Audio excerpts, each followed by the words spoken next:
I'm joined by Nick Brana, the National Chair of the People's Party of the United States of America, a man I've long wanted to meet and hope to in person someday soon. Nick Brana, thank you for joining us. We didn't confer before arranging our two events, but it is amazing it was left to thee and me to arrange them. Tell us what you've got going on, when, where, and why for. We are going to Washington, D.C., here in the United States, the Lincoln Memorial, and we are going to rage against the war machine. We are demanding an end to this senseless, suicidal war in Ukraine that our government apparently has endless billions for, while not having any funds for people who are living under every bridge in this country, for people who do not have health care, people who don't have food to eat. That's what we're going to do. We're going to go rage against the war machine. We are going to have musicians, rock bands, veterans, speakers, and then we are going to finish it off with a march to the White House, and we're going to deliver our demands directly to warmonger-in-chief Joe Biden. Enough of this war, enough of the freedoms you're taking from us because of this war, enough of the billions going to from our taxpayers to pay for this war, enough of the tens of thousands, possibly hundreds of thousands that you've killed, and enough risking and bringing us to the edge of global nuclear war. Well, very powerfully put. And as you were making that case, I got to wondering, how come in the parliaments, yours and mine, there's no echo of this? The British Parliament's even worse, actually. At least there are some right-wing Trumpite elements within your parliament who are raging against this war. But in Britain, there is little unanimity. There is actual unanimity behind the NATO war in Ukraine. And yet, as you describe it, the opportunity cost of all that money we've spent on the war, of the homeless people, the hungry people, the jobless people, the poor people, the underpaid people, the people who can't get ahead, can't get a house. They're the ones who paid the price for the uncountable billions, because nobody's counting it. Certainly nobody's auditing how it's spent. How come in the political class there's absolutely no echo of any of this? Well, I was amazed to learn about a month ago that a version of what played out here in the United States, when the progressives here, the Squad, AOC, briefly, meekly approached Biden and the other Democrats, the corporate Democrats, asking them, will you please negotiate at the same time that you're providing endless billions for war? And that in itself was such a weak and pathetic call. But they withdrew it within 24 hours, And I was amazed to learn that a version of that had happened in the UK as well, within the Labour Party. And so here in the United States, both parties are almost unanimously for war. But incredibly, the Democrat Party is now the party that is the most warmongering. Always, when Trump was in office, giving Trump more money than he asked for the military-industrial complex, adding tens of billions of dollars to the military budget, which is $850 billion here in the United States now. And also, of course, having perfectly unanimous support for the war. Every single package of support up to this latest one, this additional $50 billion, every single Democrat voted for it. And they talked about it with pride. Even the Progressive Caucus, which was supposed to be anti-war, even Bernie Sanders, they talked about it with pride, about how they're sending all of this money that could be going back to taxpayers, that could be helping people in so many other ways. They're sending endless amounts. And so people in this country are getting tired. And like you said, in the United States and the UK, that's where we have to rebel first and foremost, because no other country can end this conflict. When Russia and Ukraine tried to negotiate an end in March, just 1 month after the invasion, The United States and the UK sabotaged it. And so it's up to people in this country to rise up. And something that we're very concerned about is it's clear that Ukraine is going to lose this war. But what are the neocons going to do when that happens?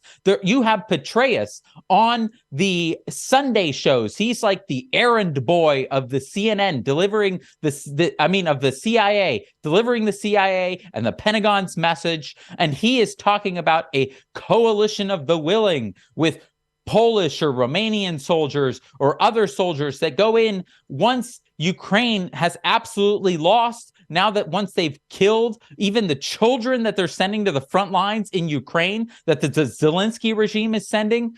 And so what is going to happen at that point when Ukraine loses? Is it going to become a world war because NATO or NATO countries begin sending in their own soldiers with American soldiers, that kind of coalition of the willing? Or is there going to be enough resistance in our countries, the United States and the UK, to prevent that from happening? And that would almost certainly lead us to a nuclear war if you had other NATO countries sending their soldiers getting into direct conflict with Russia. Russia's warned about this, and even NATO chief Jens Stoltenberg warned about this last month, that he fears that this is going to become a direct war between NATO, the US, and Russia. And that's why you have even the chairman of the Joint Chiefs of Staff, Mark Milley, saying, this is insane. We need to negotiate an end to this war now.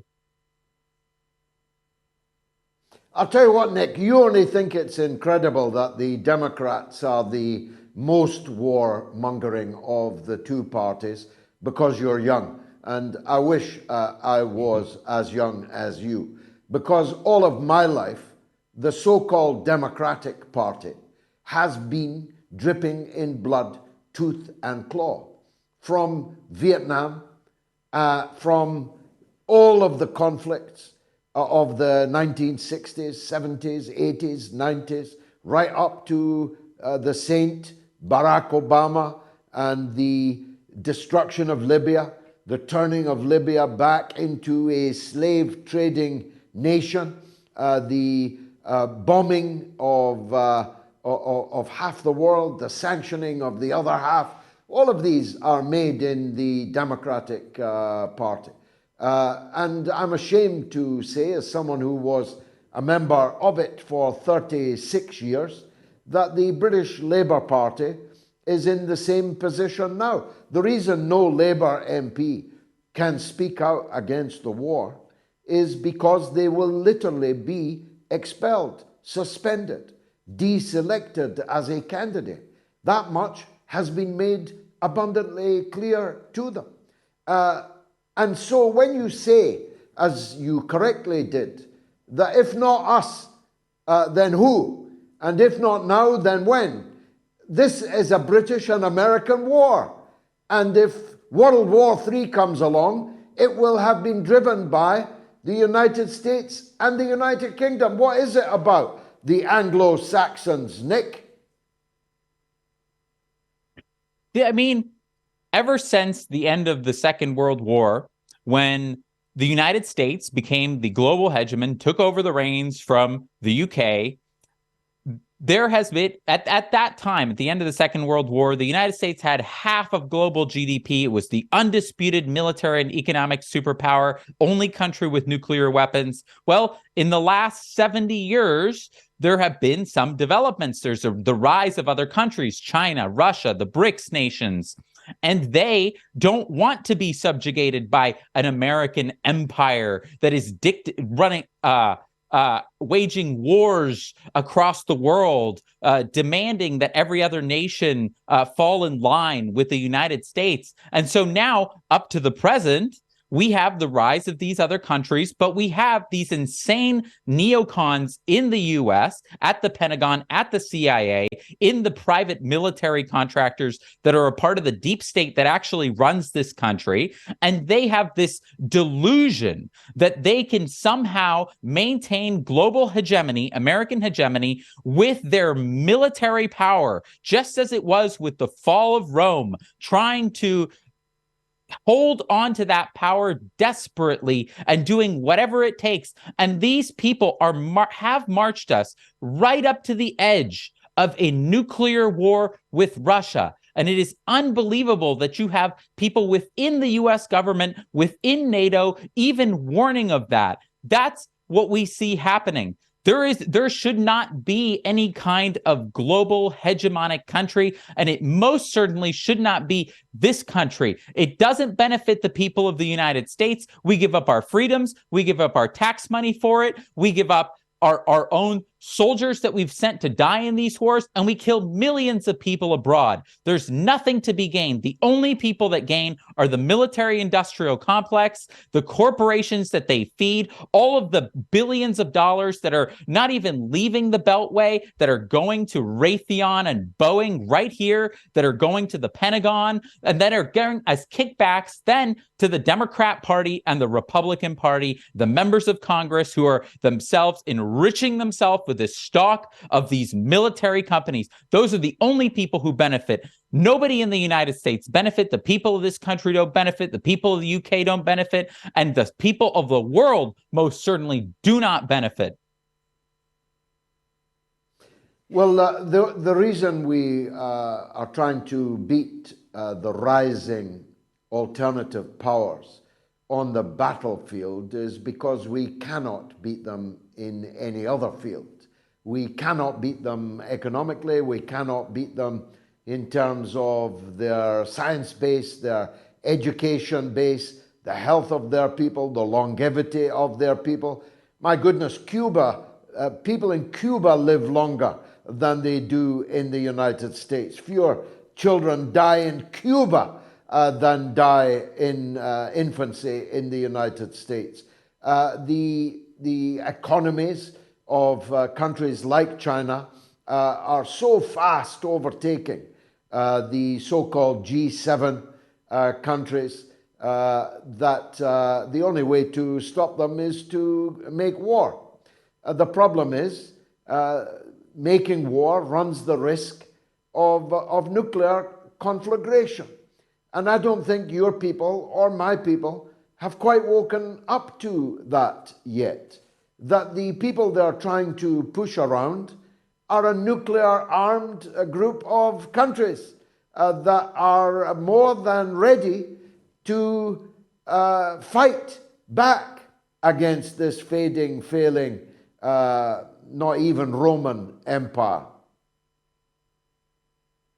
They're doing things, George, that they didn't do, even that were unthinkable during the Cold War. The bombing of nuclear air bases in Russia, which has now happened not once, but twice. And the United States, the CIA, the Pentagon have greenlit that bombing of nuclear air bases in Russia. That is truly unbelievable.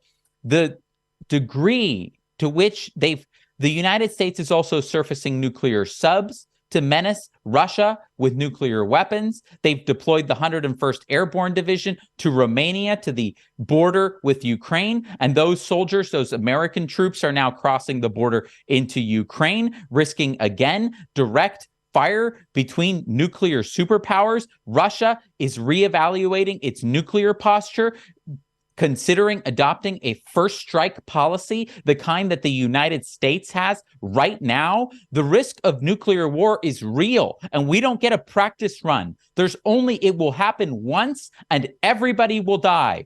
The nuclear winter will kick up millions of tons of soot into the upper atmosphere, block out the sun, kill all agriculture, destroy the food chain. Billions of people will die in the nuclear blasts, and then famine, and then plague. That's the future that awaits us unless people rise up in the United States and the UK, the two chief aggressor nations, and demand an end to this. And here in the US, we're not just demanding an end to this war, we're demanding an end to the war machine as a whole. We're saying abolish NATO, abolish the CIA, slash the military budget, cut it in half, and end this empire that is threatening to kill everyone at this point. So lastly, tell everyone in the US who's watching exactly where they should be, on what day and at what time? Come join us at the Lincoln Memorial on February 19th. This is going to be 1 week before No to NATO. And so come join us. We are going to rally at the Lincoln Memorial in Washington, D.C., and then we are going to march to the White House. And I'm very happy to see that you, George, are organizing No to NATO, No to War. And I hope that others, along with Claire Daly, Mick Wallace, I hope that they will stand up in their countries, that there will be protests across Europe. I know that we want to collaborate to make this international. That's what it has to be. It has to be an international week of rebellion against war and against annihilation. Nick Brana, the National Chair of the People's Party of America, I'm deeply grateful for your appearance this evening. Good luck with the event.